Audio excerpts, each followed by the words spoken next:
Calaroga Shark Media.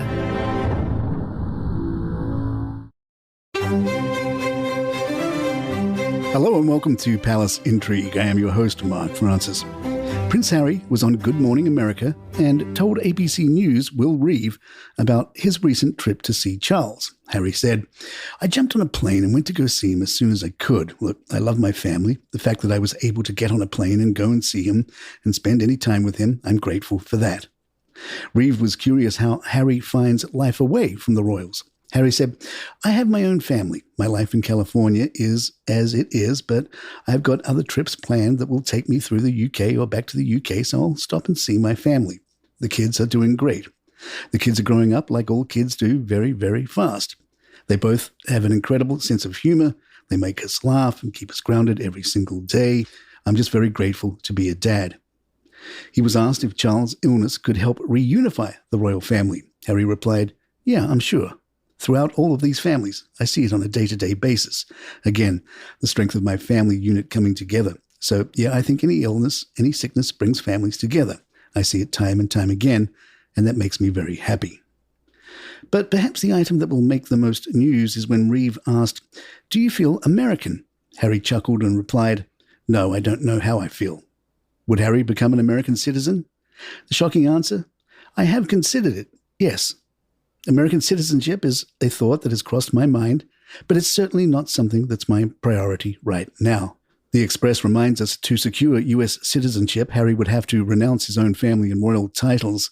The rules state, any applicant who has any titles of heredity or positions of nobility in any foreign state must renounce the title or the position. The applicant must expressly renounce the title in a public ceremony, and USCIS must record the renunciation as part of the proceedings. Failure to renounce the title of position shows a lack of attachment to the Constitution.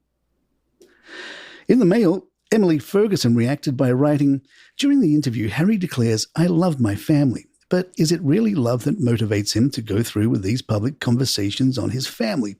Or is it to do with money, prominence, and his own selfish needs?" Palace courtiers are likely reeling from the news as they've tried to carefully control the narrative surrounding the king's illness. Now Harry has come along and decided to speak publicly about his father's illness in what many will see as yet another example of why he can't be trusted. If only he'd stuck to speaking about his passion project, the Invictus Games, and his new life in California, as this interview will only worsen relations with the firm. It begs the question as to why his team of advisors aren't telling him another tell-all interview is a terrible idea.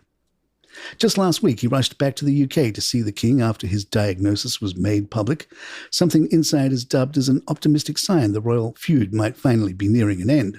No leaks of their brief 30-minute chat were made from either party, and commentators around the world believed the father and son made a significant step toward reconciliation.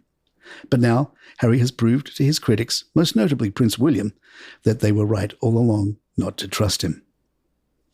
Royal expert Kinsey Schofield told Sky News Australia, "The UK visit wasn't to be with your dad. It wasn't because it was important to you to bring comfort to your father. It was just so that you weren't destroyed for showing up at the NFL Honors Awards to hand out a trophy. He has nothing to do with American football. Why was he there? He was there because it was the climax of the football season. He was trying to insert himself in a major news story." This all comes on the heels of what would have been our lead story. Apparently an article wondering if Harry and Meghan could behave must have ruffled some feathers as a spokesperson for the Sussexes provided a statement which read, "We've heard time and time again that certain opportunities are make or break for the couple. They're still here. They're still working and pursuing what they believe in, despite constantly being challenged and criticized. This couple will not be broken." Royal insider Deep Crown tells Palace Intrigue, "Harry seems to have strayed from his grandmother's cherished doctrine of never complain, never explain." Harry and Meghan celebrated Valentine's Day with an intimate dinner at Il Caminetto, a renowned Italian restaurant, taking a romantic pause from their Invictus Games responsibilities. Leaving the restaurant together, Meghan was seen beaming arm in arm with Harry, who was notably clutching a black gift box. Captured in photographs by the Daily Mail, their evening seemed to embody a typical Valentine's Day celebration, yet with a touch of royal allure. A source shared insights into their private dinner with the publication, noting they chose a private nook within the main dining area, blending in like any other couple celebrating love. Their interaction was filled with smiles and gentle touches, a testament to their evident affection for one another. Witnessing their genuine happiness and love was truly heartwarming. Is Meghan actually wearing Diana's watch? A royal enthusiast at Rem is a good boy tweeted, "Personally, I don't believe her watch today is actually Diana's, but Markle wants you to believe it is." Palace Intrigue will be right back.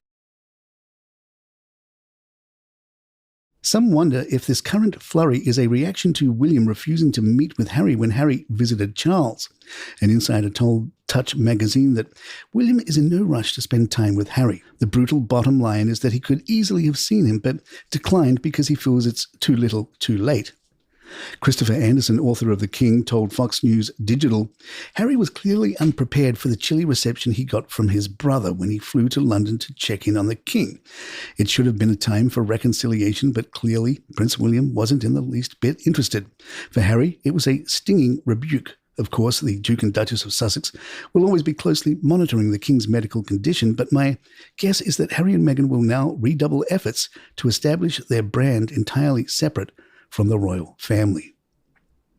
William is poised to grace the BAFTA Film Awards tomorrow, resuming his official engagements after a brief hiatus dedicated to supporting the Princess of Wales during her recovery from abdominal surgery. As BAFTA's president, William's presence at the Royal Festival Hall marks a notable return to the limelight, albeit without his usual companion Kate, who is still recuperating from her recent hospital stay. The royal household has been navigating a period of health concerns, with the King's recent cancer diagnosis and treatment adding to the family's challenges. Traditionally, William and Kate have been fixtures at the BAFTA ceremonies, their absence this year underscoring the personal trials facing the royal family. Insiders emphasize William's continued prioritization of his family's well-being, with no immediate plans to accelerate his full-time return to royal duties. Amid the King's health concerns, William is expected to represent the senior royal figure at significant forthcoming occasions, including the Commonwealth Day service and the 80th anniversary of D-Day, balancing his commitments with the needs of his family. A friend told People, William is coping remarkably well considering his wife had surgery and he only found out his father's news recently. There is, interestingly, still no word about the nature of Kate's surgery. This in a world where every little story has quotes from 3 royal insiders, 2 experts, and a friend of the royals. Royal expert Kinsey Schofield told Fox News Digital, I do think that Prince Harry and Meghan Markle lean on the Invictus Games for positive feedback because it is a great cause, a cause built under the royal family's umbrella and a template originally built by palace staff. Do you think Prince Harry decides where the porta potties go? No chance. The Canada trip is a 3-day blink-and-you'll-miss-it promotion for the 2025 Invictus Games. People who are upset over the King's diagnosis think the new website is grandiose. The trip is not going to change your mind. If you want them stripped of their titles, this trip does not change your mind. The primary feedback is, why won't they just go away? And there you have it. If you'd like to email us, our address is thepalaceintrigue@gmail.com. Please follow us on Spotify, Apple, or your app of choice. And if you're on YouTube, hit that subscribe button. It all really helps. I'm Mark Francis. My thanks to John McDermott. This is Palace Intrigue, and good times.